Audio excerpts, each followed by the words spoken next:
আমি যুবক হই, আমি বুড়া হই, গুনাহ নিয়ে যদি কেউ কবরে যায়, নেকি করার পরে কিছুক্ষণ আগে বুঝলাম নেকি করার পরও তো আশা করতে পারি না।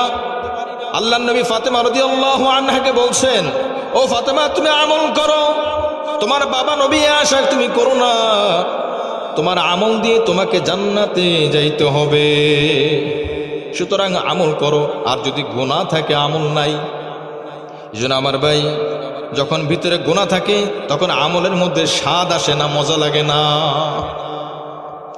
মাছের একটা মজা আছে, স্বাদ আছে, গরুর গোশতের একটা মজা আছে, স্বাদ আছে, মিষ্টির একটা মজা আছে, স্বাদ আছে, ডিমের একটা মজা আছে, স্বাদ আছে, প্রত্যেকটার মজা আছে। ইবাদতেরও ওই রকম স্বাদ আছে, জিকিরের একটা স্বাদ আছে, নামাজের একটা স্বাদ আছে, রোজার একটা স্বাদ আছে, তেলাওয়াতের একটা স্বাদ আছে। কথা বলেন ঠিক কি না? স্বাদ আছে।